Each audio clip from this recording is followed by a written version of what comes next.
Hey guys, Mike Tierney here from Princess Auto. Welcome to Tech Tips with Mike T. We're talking about log splitters. So you might be in the market for a log splitter. Tons of options there in the market. You've got lots to choose from. Where do you start? So we typically look at things like the type of wood that we want to split, the quantity of wood that we want to have, whether it's home heating, is it I'm at a camp, what is it you want to do with that quantity of wood? Also, what power sources do you might have? So lots of options to choose from. Typically, you've got the model that we've got in front of us here. It's a gas unit, so it's quite a bit more portable. There are also kinetic log splitters that use a rack and pinion instead of a hydraulic system. So if you're a little nervous about handling hydraulics, kinetic systems are out on the market, as well as some plug-in models. So 120 volt tabletop or frame top little log splitters that, if you've got a fire pit out back and you just want to split a little bit of wood for the season, those are great options too. So as you start to look at their capacities, so quite often they're rated for their tonnage. So 37 ton, 10 ton, 5 ton, all of the different tons. That's just basically the strength at full design of the log splitter when they start talking about, specifically the hydraulics and how much the capacity of the hydraulic cylinder can do. The reason there are so many is because there's different size components and the cylinder comes in different sizes, so that's all calculated by the manufacturers and the designers.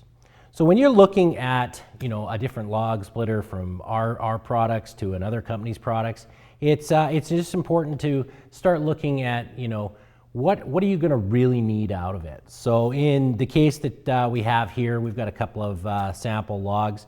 How long are the logs that you're going to split? So if you're trying to maximize the depth in your fireplace and you've got a fairly large fireplace that you can fit over 18-inch logs, you might be looking at a log splitter that is slightly larger on its stroke length.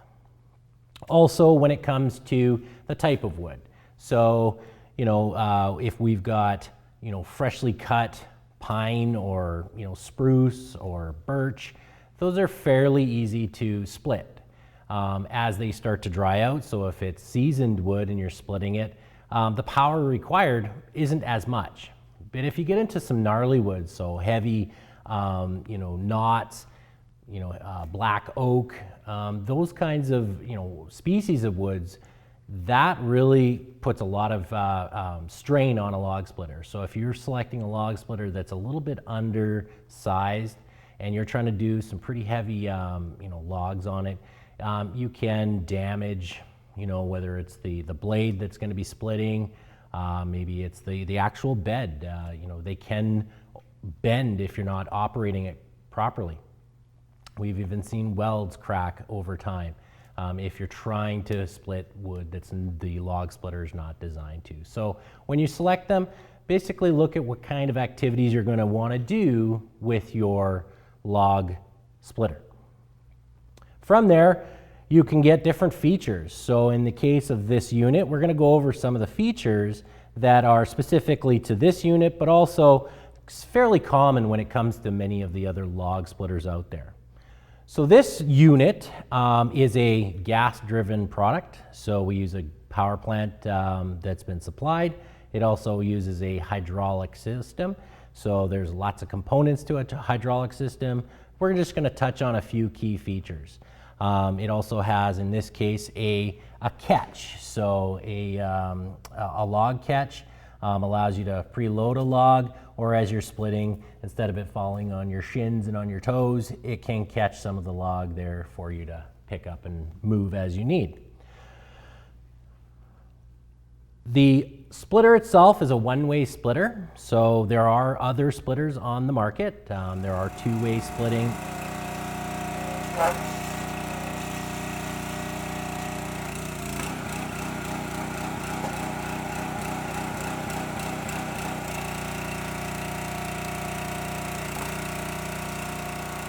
In this case, this is a single way splitting. But the beauty about a lot of these types of log splitters is they have a control valve that allows you to extend and retract. But there's an added feature in this model where you can just lock your handle in place on retraction. So you don't actually have to hold the handle down.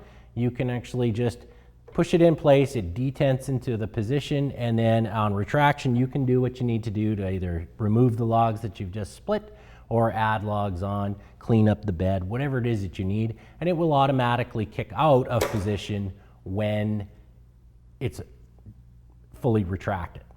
So that's the beauty about that. They call them kickoff valves. They are replaceable. They do, if you've got many years on your log splitter, valves do go over time, just as any other component might, but you can get replacements for these fairly easy. They are fairly popular on the market. As we start to look through the hydraulic systems, you'll notice that you'll see some hoses and conductors have a kind of a protective braiding or a spiral over them. That's to help protect the hose itself. Some have metal tubing. So every supplier is slightly different. You may find that you have all hoses. You may find that it's all, where there's no pinch points, all steel tubing. That's just different options when it comes to the different manufacturers or suppliers. You also have a large cylinder. So in this case, we have a cylinder that has a clevis end, and that mounts to a stationary position. And then you've got your cylinder the rod attached to the cutting wedge, and that will extend out and split your log. There are other forms of that. Sometimes it's actually the wedge that's on the back plate. Sometimes it's just a push. So it just depends on the supplier again and the price points that you're looking at. As we start to move through, you'll notice that there's a lot of different fittings that connect. This model here has a really nice, easy, you don't have to add thread sealant tape to the threads. This one here, you can just tighten the nut up, and it uses what they call a JIC connection. So it's a very simple connection when you're assembling it. Just make sure that when you get it home, whether it's pre-built out of the store, you've gone in and the store has already put it together, or you're getting it out of a package and you've got to put this, all of the tires and some of the hydraulic stuff has to be assembled. Make sure that you tighten all of the components before you add any oil or start it up.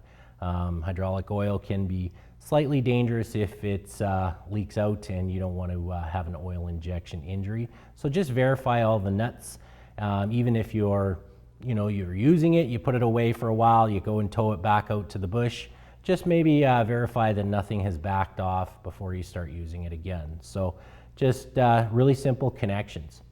This model also has an option when it comes to how we split. So as we're sitting here, this is a horizontal split plane that we're looking at right now, but there is a pin at the front where we can just pull the pin and we can actually turn that log splitter up vertically. So if you prefer to split in a vertical plane, you have that option with this model. And then when you're going to travel with it, or if you want to go back to horizontal, the bed will just come down, a pin will lock it in, and you can split that way or travel with it that way.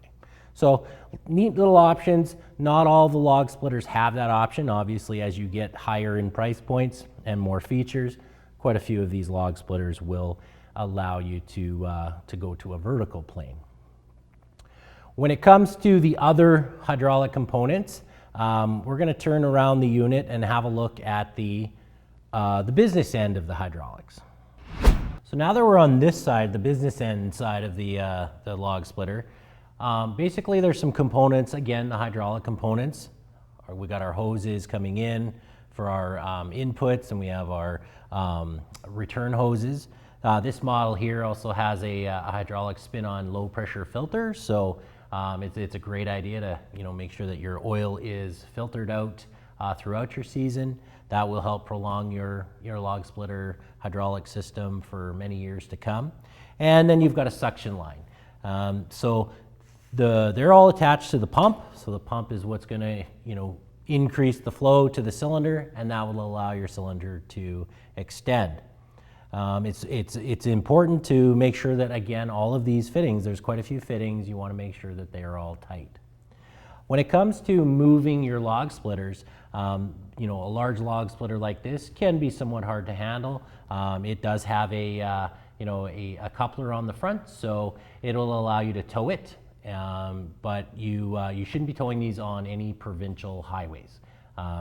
As you can see here, the hub assembly doesn't actually have lug nuts, so it can't handle the high speeds and the stresses when you're towing it down the highways. So great for ATV, lawn tractor, UTVs, all of those types of equipment, or if you're attaching it to a vehicle, you're slow moving through the wood lot or wherever it is that you are going to move this through. So again, just keep in mind, these are for only low speed traveling, and you want to make sure that you don't tow these on any provincial or federal highways. Outside of that, basically some models will also have a toolkit that's waterproof, and then many other features vary depending on that type of log splitter you're looking at. When you purchase your log splitter, you're not going to have any oil in your reservoir. Make sure that you fill it up and you pre-prime your pump not to damage the pump.